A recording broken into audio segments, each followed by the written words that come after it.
Kirby Yates too. Socks are. Shut up, Bill. You ready? Oh, we're going now.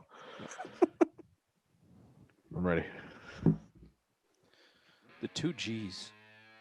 What about 2 G's?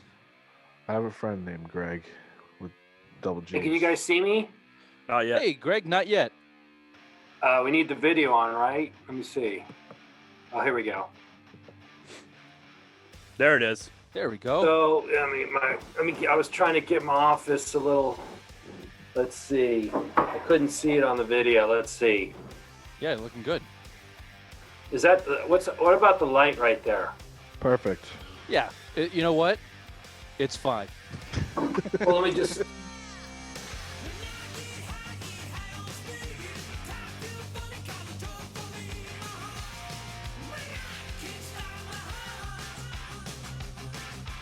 That's good. Well, welcome to the show. Welcome to Simple Minds Sports Show. Dr. Gregg Steinberg, a sports psychologist, works for PGA, LPGA, NFL, NBA players.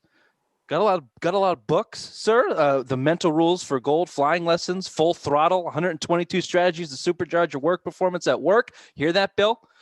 So thank you for joining the show. I'm going to kick it over to Ray to start. I am fascinated by the subject, so I have a lot of questions, but I'm going to start with Ray, who's the actual only semi-real golfer on the show, who might have some questions about his game. He sucks, but you can help. Terrible. Yeah, whatever. I have a real serious question. The yips, is that a real thing? And if yes, how hard is it to help an athlete get rid of the yips? The yips is real. I get that question all the time. It's more. I think it happens more to older golfers because it's more related to the neurological system. Now, of course, it can happen with younger people, but it really is about anxiety. So it's really anxiety with the small muscles. So you're not going to typically get the yips with the full swing, because you're using your big muscles, but you get the yips with the small muscles, like when you're chipping and pitching and putting, because anxiety affects our small muscles. And a lot of times the yips has become a bad habit. So like when you get nervous, you kind of, use your right hand too much, let's say when you're pitching or putting, and it becomes a bad habit. One of the best ways to get rid of the yips is change your grip. Instead of having like a conventional, you do left hand low, or you maybe go to the lawn putter. You can't put it here, but you can do like Langer does, that she makes like a millimeter from his chest. As long as it's not on your chest. Yep. But the idea is that most of the time the yips have developed over time, their anxiety and their bad habits. So one of the best ways to break bad habits is revamp something. And the best way is usually to change your grip if you have the yips with putting. Yep. Do you actually have the yips, Ray? Or have you I've had the yips. Yeah. Yeah. What if you just can't handle pressure? Because you can't handle pressure. Well, I can't handle pressure either. But that's probably the anxiety part, right? If I can't handle pressure, it's part of the anxiety, which gives me the yips. Well, you are like everybody else. No one can handle pressure. I mean, it's hard. The best players, they have a difficult time. But they've practiced so much that under pressure, they almost thrive in that. And that might be one of the main differences between like a Tiger Woods and the 100th player on the PGA Tour. When Tiger was playing his best golf, he thrived under pressure. That's what made him raise his game. That's why he focused better. The 100th player, they get a little nervous and they don't play as well. And that is the differentiating variable to most good players, whether it's golf, tennis, baseball, or whatever sport, is the great ones. They turn pressure into pleasure, is what I say. They thrive in the pressure, and the other ones they turn away from pressure and they can't handle it. That makes sense. Is that chemical? So I'm thinking of the movie Free Solo and Alex Honnold and love them. They had they went in in depth with the medical kind of diagnosis of him and whatever kind of imbalance or different balance that he had. He's one crazy dude. Yeah, He's nuts. I have a that was a great movie though. Fantastic. Yeah, it was fascinating. I mean, it was absolutely fascinating. My brother-in-law's girlfriend is a professional climber that knows him, and she's like, "Yeah, we don't do that. Like, no one does." Yeah, it's just insanity. Well, I used to show a video of him in my sports psych class for years and years before the movie came out. He talks more about the preparation prior to the climb, and that kind of puts him at ease. And that's what that's really the essence with most athletes. The preparation, you're over prepared, so when you're in the moment, you can be in the moment. And he's not focusing on the outcome; he's totally in the moment. And you noticed in the movie, I think he said he took 5 years of what basically planning out his path to go up the side of the mountain. 5 years. So he was so prepared. It might have not been 5 years. Maybe it was 3 years. I can't remember. Yeah. Still, that's still a long time. Yeah, to plan out a route. That's crazy. Yeah, and plus, he's one of those high risk people. They thrive on danger, and they love that, and they basically that's what gets them high. And there's a possibility of death. Me, I don't like the possibility of death, but for him, he loves it. I'd shit my pants going up that wall. Yeah, no, no thank you. way. That and skydiving, no, thank you. No, thank you. Not a thrill seeker. No.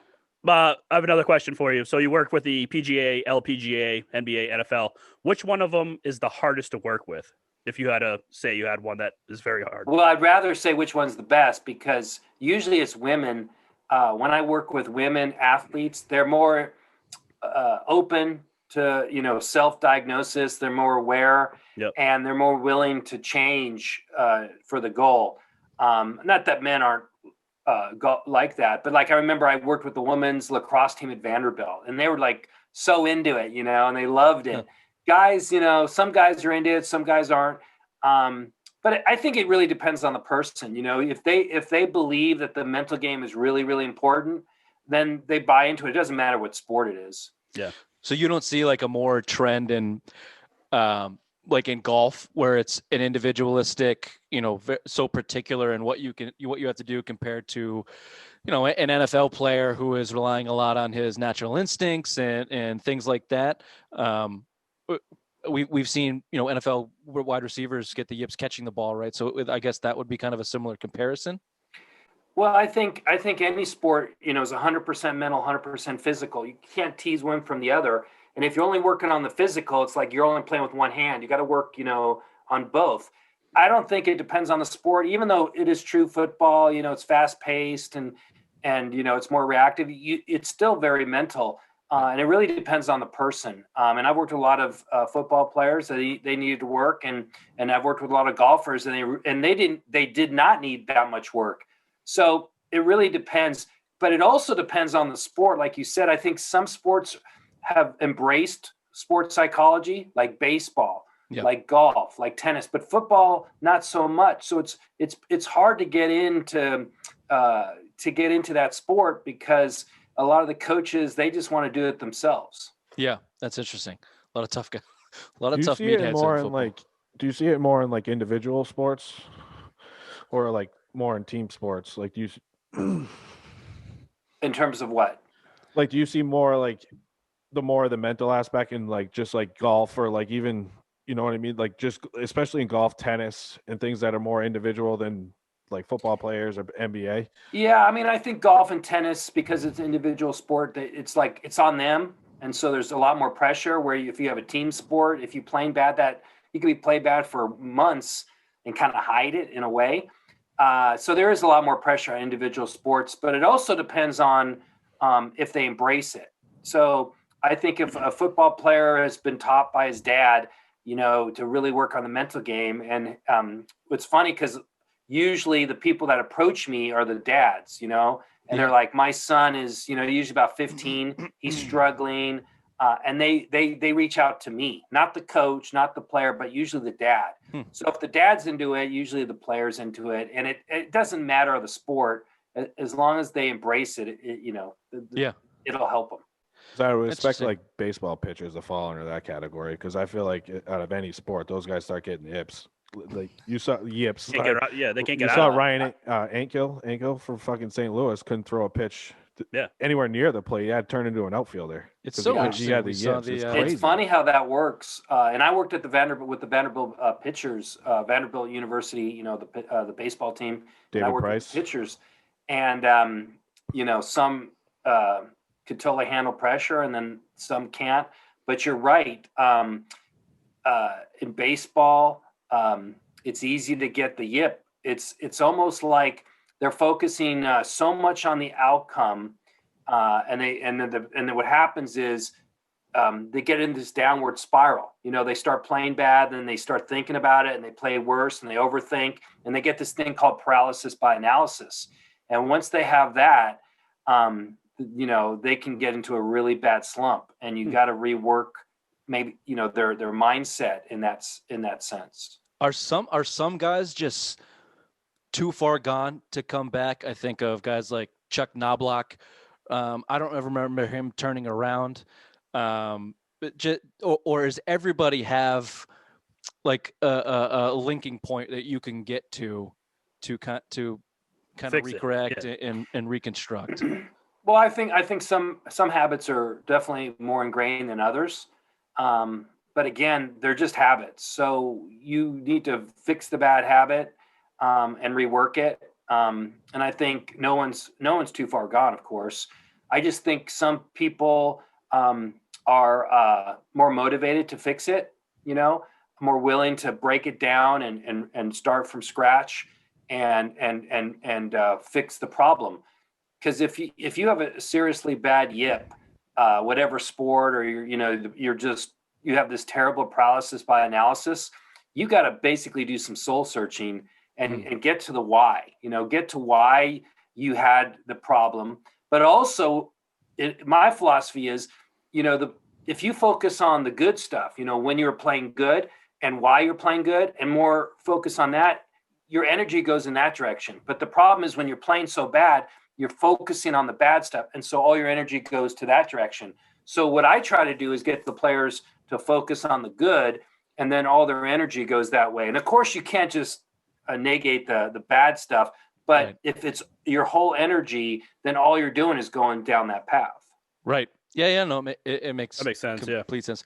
When we all grew up playing sports one way or another at the high school level, and we've all experienced some level of. That's why we're so interested in it. But I just want to switch gears a little bit because I watched one of your TED Talks, and it was focused a lot on grief and overcoming grief.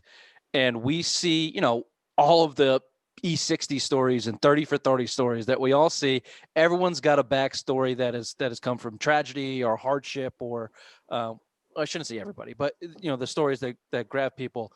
One that comes to mind, I just watched last week, DeAndre Hopkins was chronicled. His mother was attacked and blinded in the attack. And he said that, completely motivated him to go to Clemson and become the player that he is. And in your talk, you kind of talked a lot about that and how that all associates. And I'm just kind of curious why. I'm sure it's not just sports related. I'm sure, like you said, in business, you can do the same thing, but what's the connection between the tragedy or hardship to motivating to that level of success? Well, let me first say is, if you're looking at a psychological principle, it's not just a sport, it relates to business, to life. And you're talking about my TED Talk, Fall Up. And I just actually put out a book called Fall Up. So I'm glad you can give me that plug. Yes, the plug. But the idea is that I interviewed all these people, and they had a tragedy, but they told me that from their tragedy, they went through these stages. There was a wake-up call. They realized they weren't on the path they should be. Then they flipped the switch because they realized this terrible moment had significance in their life. And so they had to move in a new direction, and they released these talents, which they never knew existed, which was the third stage. But ultimately, they found their purpose. They live in their life song, which I call, they made purpose a verb, whatever it is. And you see that over and over again. But what you're seeing, I think, with the athletes is this tragedy motivated them and gave them a really sense of purpose, gave them a perspective, gave them a way to not, to really appreciate their life now. And so they're not wasting the moments. And so it's the same principle as they turn their tragedy into transcendence, and they fall up. They don't fall down. And that's the follow-up principle. And so the idea is that it can happen with anybody. It doesn't happen with everybody because some people are stuck in their grief, but the ones that can truly transcend, they actually allow their tragedy to make them raise up and to find their true purpose in life. Is there like, I mean, that makes sense. And obviously we've seen it so many times that it's forced to be true. I'm wondering why it takes that, or what it would take for us just to go, you know what, I don't have a tragedy, but let me get to that level because I want to get to that level. And that's the $1 million question. Yeah. No, I love that question because that's the true essence of the book is you don't need tragedy to find your purpose and live in purpose. I think going back to the initial question was, why does it happen? No, I don't know why it happens. I think it's almost like all the noise and distraction becomes quiet and you can finally hear what I call your life song. But of course, you don't need that. You don't need this terrible tragedy, but the tragedy kind of focuses you and makes you appreciative of the moment. But of course, you can do that anyways. It's just, a mindset that you need to have. And that's what the book is really saying is that, you can flip the switch. You can move in the right direction. Yes, tragedy does that, but you don't need that. Interesting. Very interesting. Fascinating. It really is. I mean, that's crazy to think about, how that just one thing just makes you have that, what you call a life song. Like you finally found your life song. That's crazy. That's crazy to me. Well, what's interesting is, you've seen it many times. I know everyone knows Michael J. Fox, right? The famous actor. And he had has Parkinson's. He was in the, one of the most well-paid actors, great in his career, top of the field. But he said his Parkinson's a gift because it's a gift which allowed him to find his purpose, which is his foundation to help, overcome Parkinson's. So you see this all the time that they have this tragedy and then they basically start a charity or they do something else and they revamp their life. So you see it all over. For whatever reason, I got lucky and I found these 5 stages when I interviewed these people because I didn't know that was going to happen. But as I was interviewing them, it was obvious. And I was like, whoa. And I just kept on interviewing people and they kept on saying the same stages. So hopefully people will read the book and pitch it one more time and we'll get at the end too. But what's it called again? It's just like the TED Talk, Fall Up. So if people want to see the TED Talk, it's called Fall Up, and they would get a taste of the book, and that's what the book's all about. That's great. Yeah, the TED Talk was really interesting, and it applies to, I'm sure most people will get something out of it. Okay, well we've taken up a good amount. This has been very, very interesting. I have some last questions here that have been weighing on my mind. And the whole mental side of it, I have about 1 million that just popped in my head just from what you said, but let's stick with the script so we don't keep you here all night. Have you seen the movie Inception, and how close is that to what you do with these athletes, just not on a molecular level? And are you a little bit worried about that technology, maybe potentially stealing your job one day? Yeah, I've seen Inception. Yeah, it's a really good movie. No, I don't worry about, my job's a professor, so I don't, I work with athletes too, so I'm not worried about that. But the technique is pretty simple. What I do, and basically what I do is I find out why people play their best. So you got to do a lot of soul searching, a lot of awareness. What made you get into the zone? So I could ask you, when you've been in the zone, describe it to me. And you might say, I was totally calm. I was, at peace with myself. I was engaged in the moment. I was totally confident. And then I would say, why? Why were you like that? Because everybody has a different why. And I think the secret is once you figure out your why, then you can move in the right direction. And that's what I try to do. And then you create, what I call a mantra or words, actions, and images to kind of always push you in that direction. So the idea is once you figure out the direction to go, then the whole focus is trying to move you in that direction and avoid the other direction. Is that like the actual secret, like the book? Is that a similar idea, or do you think all that's bogus? Well, the secret. Again, you did come on the Simple Mind Sports Show, so these are the questions that you will get at the end. No, the secret has a lot of good stuff in it. The secret's more about when you put it out in the universe responds in kind. So it's kind of like the best way I explain the secret, and I talk about this a lot in my class too, is like if you're an actor and you lived in Manchester, you wouldn't go anywhere, right? If you want to get a commercials, where do you have to go? You have to go to Los Angeles. So you go to Los Angeles. Now you tell all your friends, you tell everybody, you're a waiter, I'm going to be an actor, and you put it out in the universe. And if you're good, then, you might get some callbacks and eventually the commercial, but that's what the secret's all about. It's about putting it out in the universe. And then they will come back to you in kind. But if you don't put it out there, it won't come back to you. Well, what was the last thing you put it? Never mind. I don't want to know what you put into the universe on a daily basis. This has been really, really. This has been awesome. Yeah. Really interesting. I'd love to talk all night about this stuff. Really, just kind of gets my head spinning. But we want to know where we can find more information about it. Where can we? We have the TED Talk information. We'll include that in the video and in the podcast and everything. But websites or anything else that we can follow you. Well, I'll just tell you too. My main site is drgregsteinberg.com, Dr. and then Gregg or 1G and then Steinberg, Steinberg.com.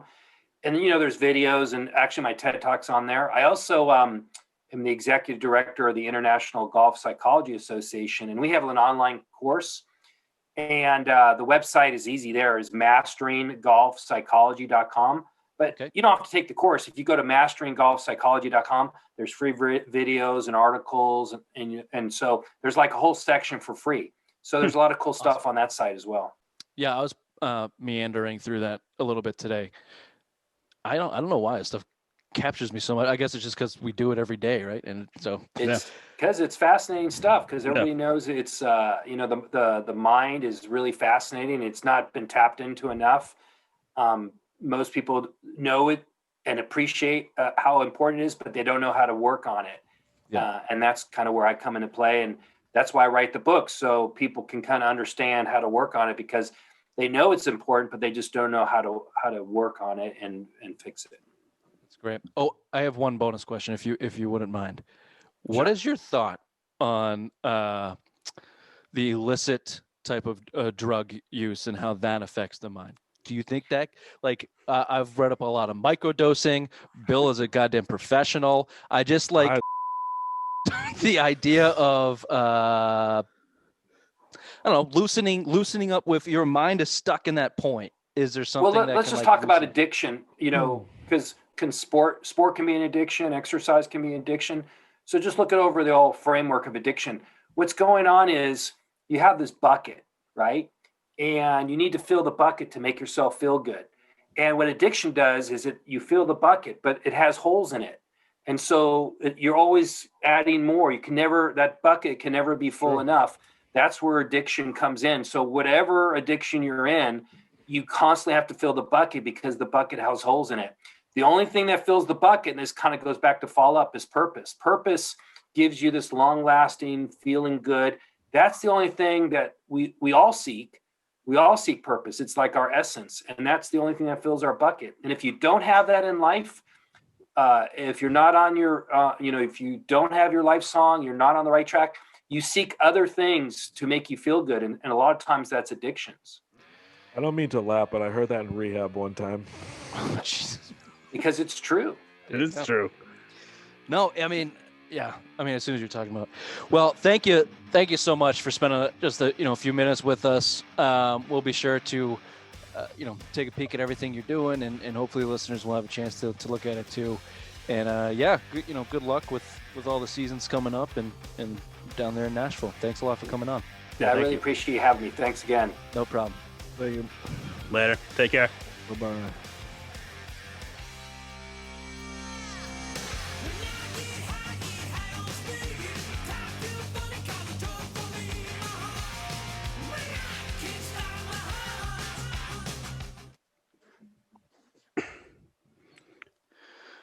Bill, you are an embarrassment. Mm-hmm. Mm-hmm. Yep. Yep. What do you want from me?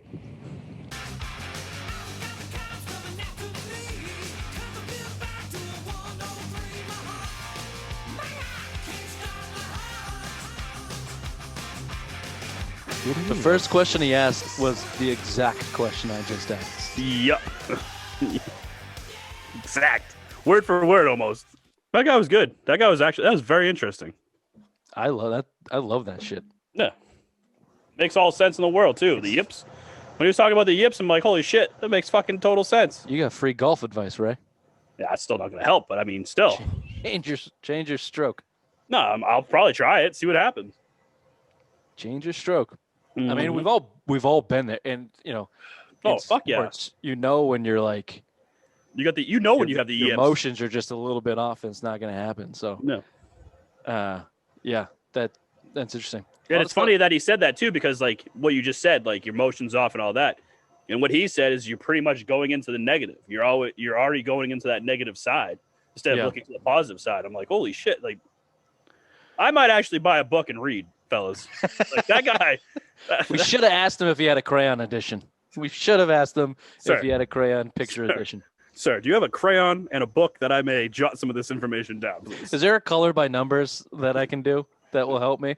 All that's right. I mean, but Yeah. The other thing is like sure, that's fine. You're right. But how do I change it? It's not about like understanding. The first thing is understanding why, but then how do you change it? And that's why he has to dig deep into the situation. I mean, fuck you. Look at Bill. He's got fucking 45, 60 years to deal with right there to figure out how to change it. When I used to like Dr. Gregg's first assessment would be, Bill, let's have a cup of coffee, and then we'll talk about And maybe bathe for once. Yes. shower every day. how your parents left you to be raised by wolves in the 1940s.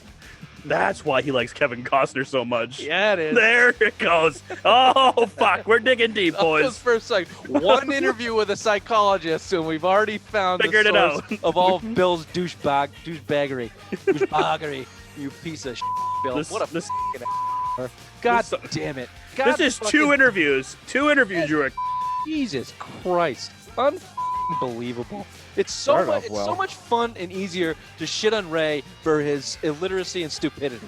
When you actually are an asshole, it's not as fun. It's just not as fun. It's embarrassing. It's embarrassing. You're an embarrassment. I had no idea what we were doing until I saw these questions. You didn't tell me. You have known about this for a week. Yeah, you never told me who it was. Get the fucking email password, you douchebag. It comes up in the It comes up all the time. So what? Send me the fucking password. No. It's the same password for everything, you dumb. Oh, that's all right. I'll have to look. Son of a